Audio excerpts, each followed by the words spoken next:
नमस्कार साथियों, दिव्यम क्लासेस सीकर में पुनः आपका स्वागत है।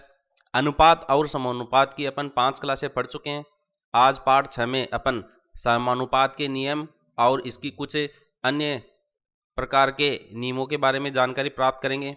तो देखिए, सबसे पहले क्या है मध्यानुपाती। तो मध्यानुपाती क्या होता है? यदि a अनुपात x समानुपात x अनुपात b है तो x a और b का मध्यानुपाती होता है। यानी कि आपको कोई दो अनुपात दे दिया, a और b, दो राशि दे दी, इसका मध्यानुपाती ज्ञात करना होता है।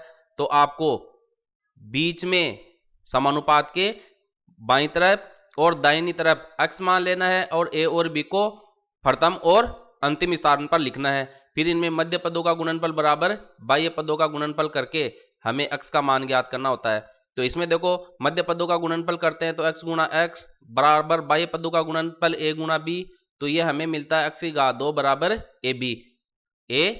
अब इसको थोड़ा सा हल करते हैं, दोनों का वर्गमूल ले लेते हैं तो x बराबर वर्गमूल a b अपने को प्राप्त होता है। इसका मतलब जब दो राशियों का मध्यानुपात अपने को ज्ञात करना हो तो हम उनको आपस में गुणा करके उनका वर्गमूल ज्ञात करते हैं, तो प्राप्त राशि इन दो राशियों का मध्यानुपात होती है। क्लियर?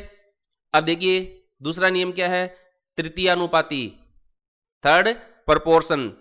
यदि दो राशियां a और b है और आपको कहे कि आपको तृतीयानुपाती ज्ञात करना है, तो जो दूसरी राशि है उसको पुनः आपको रिपीट करना है और फिर अंत में राशि x लिखनी है और इनके बीच में फिर अपन अनुपात और समानुपात का चिन्ह लगा देते हैं।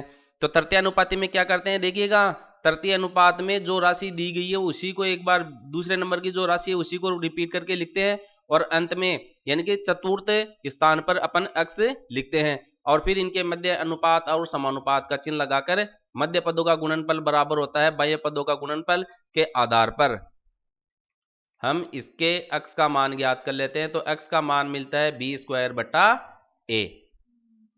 अब देखिए, आपको एक दे रखी है मैंने क्वेश्चन हल करने के लिए 4 और 42 का आपको तृतीयानुपाती ज्ञात करना है।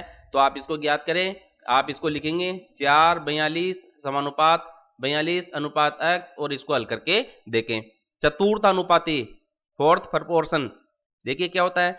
यदि हमें कोई दो राशियां दी गई है a और b और इसका चतुर्थानुपाती ज्ञात करना है, तीन राशियां मिलेगी इसमें a b और c का चतुर्थानुपाती ज्ञात करना है। तो तृतीयानुपाती में तो क्या होता है, दूसरे नंबर को अपन रिपीट करके लिखते हैं और चतुर्थानुपाती में क्या होता है, तीन राशियां दी गई होती है और फिर चतुर्थ नंबर पर अपन x लिखते हैं और तृतीयानुपात में भी अपन चतुर्थ नंबर पर x लिखते हैं। तो देखिए, तृतीयानुपाती है क्या वास्तव में? एक तरीके से चतुर्थानुपाती ज्ञात करना होता है, क्योंकि इसमें चतुर्थानुपाती में भी लास्ट में क्या है x है, तृतीयानुपाती में भी लास्ट में क्या है x है, चतुर्थ स्थान पर x आ रहा है, इसलिए तृतीयानुपाती में भी अपन एक तरीके से चतुर्थानुपाती ही ज्ञात करते हैं। केवल अंतर इतना है, चतुर्थानुपाती में आपको तीन राशियां दी गई रहती है और तृतीयानुपाती में आपको दो राशियां दी गई होती है और फिर दूसरी राशि को ही तीसरे स्थान पर लिखते हैं। रिपीट कर रहा हूं, तृतीयानुपाती में दो राशियां दी जाती है और दूसरी राशि को तृतीय स्थान पर लिखते हैं और चौथे स्थान पर जो तृतीयानुपाती ज्ञात करना है जैसे x मान लेते हैं उसको चतुर्थ स्थान पर लिखते हैं। और चतुर्थानुपाती में क्या होती है, तीन राशियां दी जाती है a b और c, तो a b c अपन लिखते हैं और चतुर्थ स्थान पर x लिखते हैं। अब इनके मध्य अनुपात और समानुपात का चिन्ह लगा देते हैं, फिर मध्य पदों का गुणनफल बराबर बाह्य पदों का गुणनफल के आधार पर अपन इसका हल ज्ञात कर लेते हैं, x का मान ज्ञात कर लेते हैं। तो आपको एक उदाहरण दिया है मैंने, संख्या 2 12 और 3 का चतुर्थानुपाती ज्ञात करना है। तो यहां अनुपात लगाओ, यहां समानुपात लगाओ और यहां x मानो और इसको हल करके देखिए। इस पर इन पर आधारित अभी अपन इसकी क्या थ्योरी की क्लास चल रही है, इन पर आधारित समस्त प्रकार के क्वेश्चंस जो इनके टाइप है, टाइप के प्रकार के आधार पर इस अनुपात और समानुपात की क्लास को आगे लेकर बढ़ेंगे। किसी भी तरह की आपको दिक्कत नहीं आएगी, टॉपिक वाइज चलेंगे, क्वेश्चन के टाइप वाइज चलेंगे। अब देखिए आगे जो है समानुपात से संबंधित कुछ महत्वपूर्ण सूत्र है। देखिए क्या होता है, एक समानुपात में चार पद होते हैं a b c और d। अब जैसे ये पहला अनुपात है, ये किलोग्राम में है और आरएस में है, जो दूसरा अनुपात दिया गया है वो किलोग्राम में है और आरएस में। तो इनकी जो ये अनुपात का जो मैंने मात्रक लिखा है वो ये मात्रक आपको हमेशा समान मिलेगा, ठीक है ना, क्योंकि समान अनुपात है तो इस अनुपात में और इस अनुपात में मात्रक आपको समान ही मिलेंगे या समान ही रहेंगे। तो देखो, प्रथम पद और चतुर्थ पद को बाह्य पद कहते हैं, इस पर चर्चा कर चुके हैं। प्रथम पद ये है, चतुर्थ पद ये है, इनको बाह्य पद बोलते हैं क्योंकि ये बाहर की तरफ है और बी और सी अंदर की तरफ है, इसलिए बी और सी को अपन मध्य पद बोल देते हैं, द्वितीय और तृतीय पद बोल देते हैं, मध्य पद कह देते हैं। आगे देखिए, इसमें बाह्य पदों का गुणनफल बराबर मध्य पदों का गुणनफल होता है। तो बाह्य पद तो कौन है, ए और डी। तो बाह्य पदों का गुणनफल का मतलब ए का डी से गुणा और मध्य पदों के गुणनफल के बराबर होता है। तो मध्य पद में कौन है, बी और सी, तो बी का सी से गुणा होता है। अब आगे देखिए, ये जैसे मैंने समानुपात के लिए एक लाइन लिखी, ए अनुपात बी समानुपात सी अनुपात डी। इसको अपन इस तरीके से भी लिख सकते हैं, ए अनुपात बी का मतलब ए बटा बी हो गया, समानुपात को बराबर के चिन्ह में बदल देते हैं, सी अनुपात डी का मतलब सी बटा डी हो गया, ठीक है। अब इसको देखो, अपन इस तरीके से भी लिख सकते हैं, इधर से डी है, इसको अपन हस्तांतरण कर देते हैं इधर और एक को हस्तांतरण कर देते हैं इधर, और सी को बी की जगह, बी को सी की जगह, इस तरीके से कर सकते हैं। लेकिन यहां पर ये केवल एक ही स्टेज इसने दोहराई है, डी को एक की जगह लिख दिया और एक को डी की जगह। तो इस दौरान अगर इनका हम हस्तांतरण करते हैं तो भी ये राशियां जो है आपस में बराबर होती है, यानी कि इस तरफ का अनुपात और इस तरफ का अनुपात दोनों बराबर होंगे। आप कहने का मतलब है कि इस अनुपात में अगर अंश है, इस अनुपात में हर है, इनको आपस में चेंज कर देते हैं तो इसके बराबर लेफ्ट हैंड साइड की राशि जो है राइट हैंड साइड के बराबर होती है, इसके अनुपात पर कोई प्रभाव नहीं पड़ता है। आप इधर सी से बी को भी रिप्लेस कर सकते हैं और बी को सी से भी रिप्लेस कर सकते हैं। अब आगे देखिए, ये हमने लिखा ए बट्टा बी बराबर सी बट्टा डी, फिर इसको अपन ने लिख दिया बी बट्टा ए, इसको पलट दिया है अनुपात को, और ये डी बट्टा सी, तो भी ये बराबर है, तथा ए बट्टा सी, ये देखो अब सी वाला ले लिया, ए बट्टा सी बोल रहा तो सी को इधर लिया और बी को इधर, बी बट्टा डी, तो ये सब समानुपात में होते हैं। और ये बात मैंने अभी आपको बताई थी कि किसी भी राशि को आप इधर से वज्र गुणा करके लिख सकते हैं। अब आगे देखिए, चार महत्वपूर्ण बात देखते हैं अपन। आपके पास अनुपात ए अनुपात बी होता है, ए बट्टा बी होता है, तो इसमें एक योगानुपात होता है, कंपोनेंडो इंग्लिश में इसको कहते हैं। तो योगानुपात का जब नियम लगाते हैं तो हर की जो राशि है उसको अंश में जोड़ के लिखते हैं। तो ये है ए प्लस बी बटा बी, इसी तरीके से इधर अपने पास सी बटा डी है, तो इसमें हर में क्या है, डी, तो अपन इधर सी प्लस डी बटा डी लिखते हैं।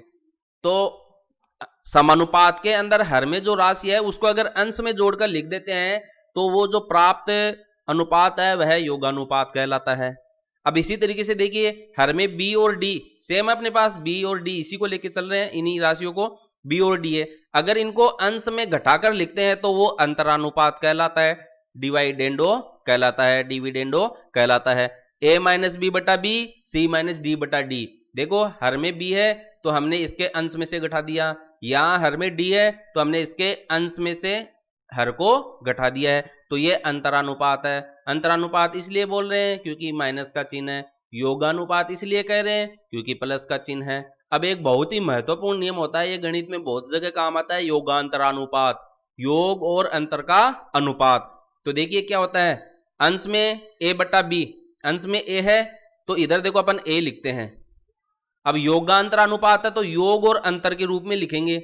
तो अंश की राशि ए है उसमें हर को एक बार तो जोड़ते हैं और अंश की राशि जो ए है उसमें से हर को घटा देते हैं, तो ये हो गया योग और अंतर का अनुपात। इधर से अपने पास सी बटा डी है, सी बटा डी, तो अंश में अपन हर को जोड़ देते हैं और अंश में अपन हर को घटा देते हैं, तो इस प्रकार जो अनुपात लिखा गया है वह योगांतरानुपात कहलाता है, कंपोनेंडो एंड डिविडेंडो। फाइन, तो इस चीज को आप समझ गए होंगे, केवल लिखने का तरीका है, एक बार तो हर को अंश में जोड़ते हैं तो योगानुपात, फिर दूसरी बार अंश में हर को घटाते हैं तो अंतरानुपात, फिर जोड़ते हैं और घटाते हैं, दोनों क्रिया एक साथ करते हैं अंश और हर में। हर अंश में तो अपन जोड़ेंगे, हर में घटाएंगे और अंश में से ही योग और अंतर करेंगे, तो ए प्लस बी बटा ए माइनस बी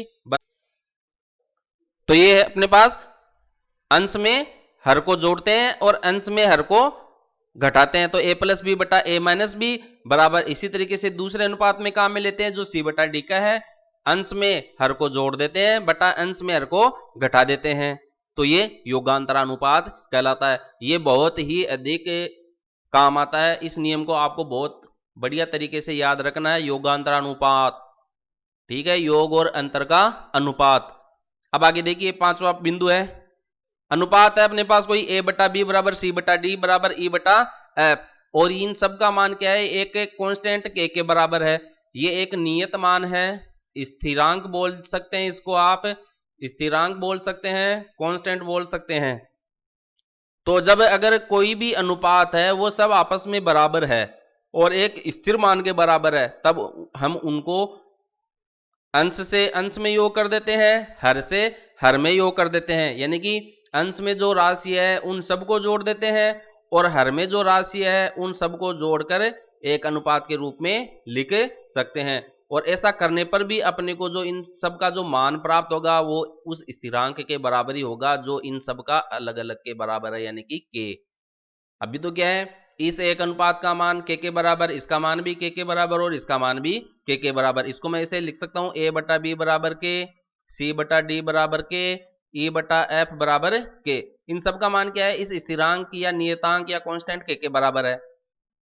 जब ऐसा हो तो इन अनुपातों के अंशों को योग करके बटा इनके हरों का योग कर देते हैं, तो इनका जो हल प्राप्त होगा वह भी अपने को स्थिरांक के बराबर प्राप्त होता है।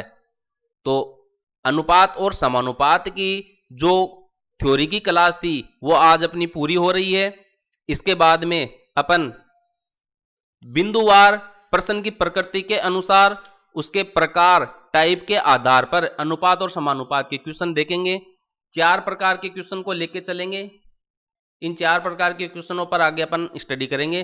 तो 1 बाय 1 अपन देखेंगे कि किस प्रकार से इनमें क्वेश्चन पूछे जाते हैं और किस प्रकार से इनके हल किए जाते हैं। आपकी सुविधा के लिए मैं टेलीग्राम पर जिस प्रकार का क्वेश्चन आपको क्लास वीडियो में बता रहा हूं उस पर आधारित क्वेश्चन आपको टेलीग्राम पर उपलब्ध करवा देता हूं, इसलिए आपको अभ्यास में कोई दिक्कत नहीं होगी। आप लोगों के लिए मैं मेहनत कर रहा हूं, इसलिए मुझे आशा है नहीं पूर्ण विश्वास है कि आप स्वयं भी अपने लिए मेहनत करेंगे।